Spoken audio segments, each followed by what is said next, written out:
What's up, you guys? It's Graham here. Now, we've all heard the saying, you can lead a horse to water, but you can't make it drink. The tools are out there right now for you to crush it and make millions of dollars in whatever you want to do. But the reality is that unless you implement these few things, it's almost inevitable that you will fail. And I've learned these 5 practices firsthand.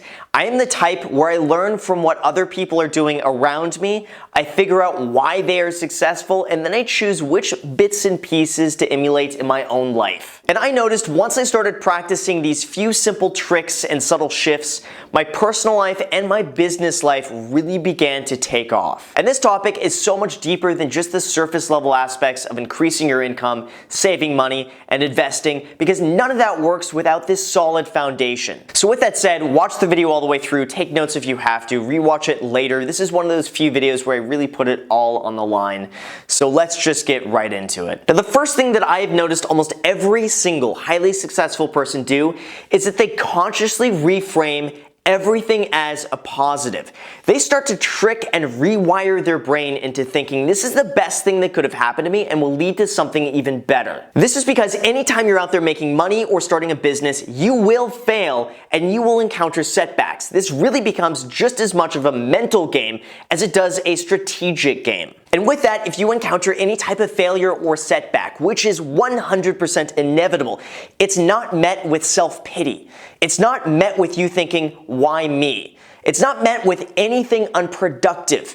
Instead, you're going to reframe that as to what lessons did I learn from this and what steps can I take in the future to make sure I get a better outcome. And I get it though, because sometimes really things happen. We're on a floating rock flying throughout space and things happen to us that are totally outside of our control. We don't control our upbringing. We don't control what other people do to us. We don't control if you're driving down the street and someone comes crashing into you unexpectedly. I totally get that. And most people don't deserve the terrible things that may have happened in their lives. But you do actively have a choice each and every day to make one of 2 decisions. 1, are you going to be the victim of circumstance and let that dictate your life? Or 2, are you going to make an effort to take control over the areas that actually will make a difference in your life? This is really all just a shift in perspective, no matter how big or how small it might be. For instance, yesterday I was driving down a packed street looking for a parking spot. I found a parking spot. I was reversing my car into the spot as a car came up behind me and stole it from me. So I get out of my car to cuss them out. They get out of their car and say, you know what? Not moving, I live right here, you gotta find another spot. Listen, I've had little situations like this happen in the past that I have dwelled on. Something so mundane has impacted the very few limited hours we all have on this planet, and I am here concerned about a lost parking space. I've learned to just reframe all of this as a positive, and oddly enough, I kept driving and I found an even better parking space that was right out in front of where I was going.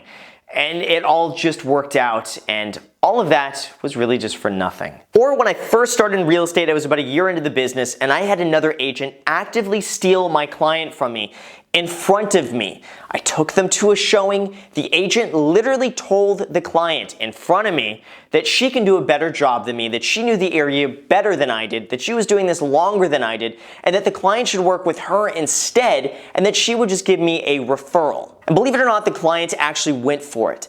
I felt so betrayed. I felt so embarrassed. I felt so devastated and ashamed that my client would actually just up and leave. And I didn't have the knowledge or the confidence to stick up for myself. At that moment, I remember thinking to myself, maybe I don't have what it takes, and I don't even want to be in a business that's this shady where people actively try to steal their clients in front of one another.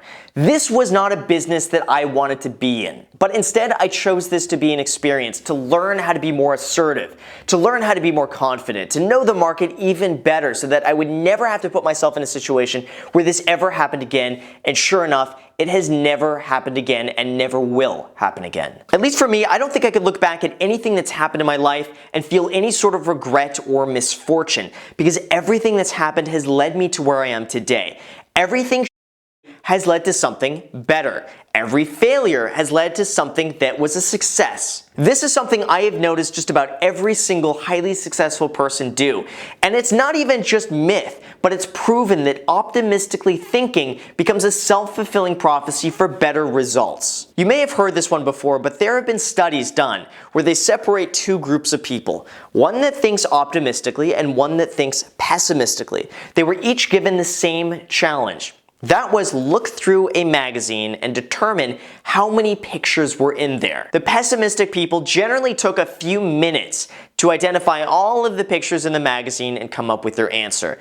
But the optimistic people found their answer usually within a few seconds. So how were the optimistic people able to get the answer so much faster in a matter of seconds? That is because on the second page, it said in a picture, there are 83 pictures in this magazine, stop looking now. So why was this? And this is because the optimists were more focused on finding opportunity than they were avoiding failure. And as we all know, you get what you focus on. The pessimistic people were focused so much on not failing that they missed the opportunity right in front of them because their focus was on not failing. So step one is reframe everything as a positive. Every experience can lead to something better. Every experience that happens, you can learn from and become a better person in the future. Focus more on opportunities and not avoiding failure. And with this is really what comes financial success. Now, the second thing is to let go of whatever limiting beliefs you have, whatever grudges you have, whatever negative thoughts are bringing you down. Let the go of it. Your business partner screwed you over and you haven't gotten over it in years? Let go of it. Your girlfriend lied to you and you broke up? Let go of it. Your parents didn't give you a good upbringing?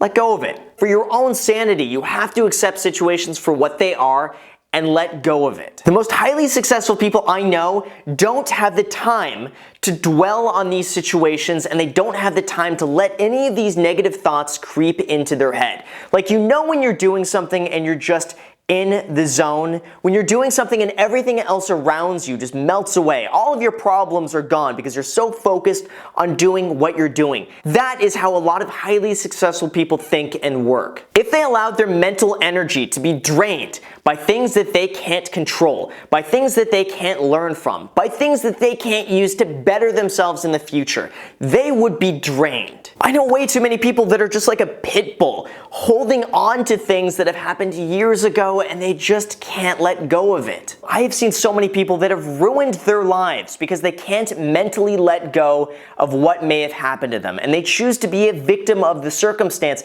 and let that bring them down.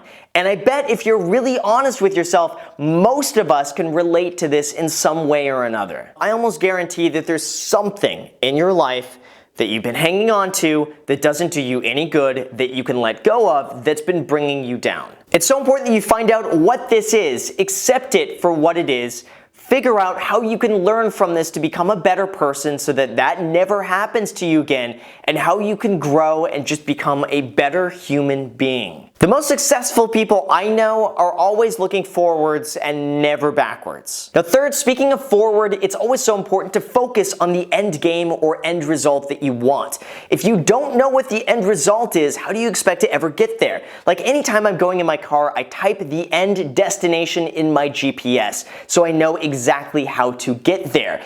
I don't just go and get in my car and randomly drive around hoping to show up somewhere that I'm not really sure even exists. So how do you expect to get what you want if you haven't even thought that far in advance? If you want to be one of the few people that really becomes exceptional, you have to focus and have to know what the end game is. You have to know what the end result will be. You really have to know exactly what that's going to be and why you even want it in the first place. And if you don't know what this is, then that should be the first thing that you focus on. You should really figure out, what do you want in your life, why that's so important to you, and then from there you can figure out how you're going to actually get there. And don't beat yourself up if you don't know exactly what you want to be doing 20 or 30 years from now. Instead, focus on the next 5 years, focus on the next 1 year, whatever it might be. Like for instance, when I first started working as a real estate agent, my goal at the time, I wanted to be a top agent in Los Angeles. I wanted to open up my own brokerage by the time I was 25, and then I wanted to manage a giant top producing sales team. And when I had that goal, I worked towards it really, really hard. That was all I wanted.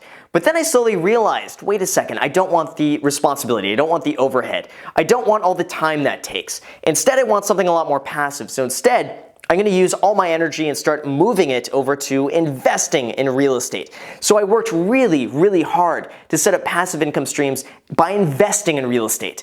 But then after that, I realized, wait a second, this is passive and I don't really get that creative outlet. So instead, I'm going to make YouTube videos because I've always wanted to do that. And then I start making YouTube videos and I realized, wait a second, this is so much beyond me that I'm able to have a worldwide impact from people that I can actually help. Then from there, I'm thinking, well, what's after YouTube? I can't just be making YouTube videos forever. Eventually, I think I want to get into public speaking, and I'm sure eventually I'm going to work on that, get into public speaking, and then there's going to be something even better beyond that. Point being, I have no idea where I'm going to be 10 or 15 or 20 years from now, but at the very least, I have a goal of where I can see myself in the next few years, regardless of whether or not that comes to fruition or whether that changes, because people change and things do change. But at least I have an end goal of different accomplishments that I want to hit and make. You can do the absolute same thing. You don't need to think 50 years from now. Think a year from now. Think 6 months from now. Think of the next thing that you really want to work towards and then work towards achieving it. I promise you, you will get whatever you choose to focus on. So it's so important that you focus on something that you believe you can do because you will end up hitting that. Now, the fourth thing I notice highly successful people doing, and this ties into the third, is that you have to feel deserving of it. If you don't feel like you deserve something, I promise you, you will self-sabotage yourself so that you prove yourself right because you didn't feel like you deserved it in the first place. And this saying is so true. You attract what you are. You get what you believe in. And if you don't believe in something to be possible or deserving for you, like I said, I promise you're not going to get it. If you don't feel deserving of something, even if you end up getting it, almost always you will lose it. You will self-consciously act in ways to self-sabotage yourself so that you end up with what you feel you are worth and deserve. In order to get anything that you thought you couldn't achieve or to get something that you feel is impossible to reach, you need to first feel deserving of that. And the sad truth, like I had mentioned earlier, is that most people just don't feel deserving of it. They think, why me? What makes me so special? There are 7 billion people out on the planet. Not everyone could be a millionaire. Why do I deserve this over anyone else? So many people are better than me or more talented than me. They deserve it more than I do. But what they're really saying to themselves is, I don't deserve this, I don't want to disappoint myself, and because of that, I'm going to play it safe and not even try in the first place. That way, I don't fail. And again, their focus goes back on, I'm avoiding failure than I am trying to seek opportunity. And bam, all of a sudden, it's a self-fulfilling prophecy and they prove themselves right, that they didn't deserve it. And our mind always proves ourselves right.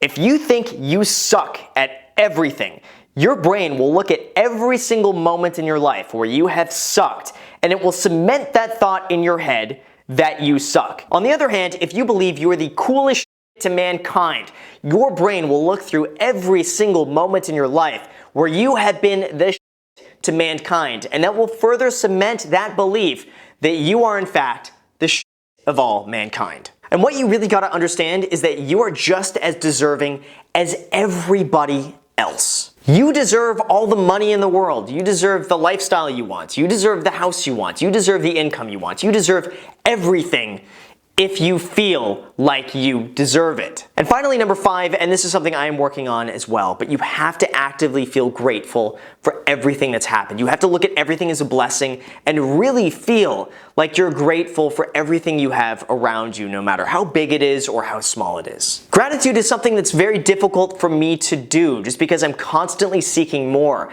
I'm constantly on the next thing. I'm constantly looking for something bigger and better. But at the same time, it's so important to realize that I can't just be on this treadmill of what's the next thing, what's the next goal, what's the next objective, without looking back and realizing that there's a great view right where I'm at. It's so important just to take the time to realize that, like, holy shit, I have it really good. I have such a great life. It doesn't matter what everything else is. I'm grateful just to be here in the first place. So just take a moment right now and be grateful that you even have the free time to sit here and watch an improvement video on YouTube. It's a lot of the planet that doesn't have that opportunity afforded to them, that they don't have iPads or computers or iPhones or Galaxy S's or whatever you're watching this on. They don't have that option. They don't have the free time to go and enjoy videos like this. They don't even have the free time to smash that like button if you haven't done that already. So chances are already you've got it pretty good in your life. So take a moment just to appreciate that and be grateful for it. And those 5 things are really the things that I've noticed from every single financially successful person out there who is also emotionally a happy, fulfilled person. This is really meant to be just the foundation from which you can build a financially successful empire from. But you can't build a massive stack of wealth by believing a victim mentality, by believing that everything bad happens to you, by believing that you don't deserve something. It's like hitting your head against a wall expecting something different to happen when instead it just gives you a headache. The truth is, if you're not satisfied with where you are right now, then it's proven that what you've been doing is not working, and it's very important that you will need to change your ways and change your thinking if you expect a different result. And these are really the 5 things that you should be focusing on that have made a tremendous difference in my life and what I have observed from other people around me that I look up to. So with that said, you guys, thank you so much for watching. I really deeply appreciate it. If you haven't subscribed already, make sure to hit and smash that subscribe button. Smash that notification bell so YouTube also notifies you anytime I post a video. Also, feel free to add me on Snapchat and Instagram. I post there pretty much daily, so if you want to be a part of it there, feel free to add me there. I have a private Facebook group in the description. Check that out as well.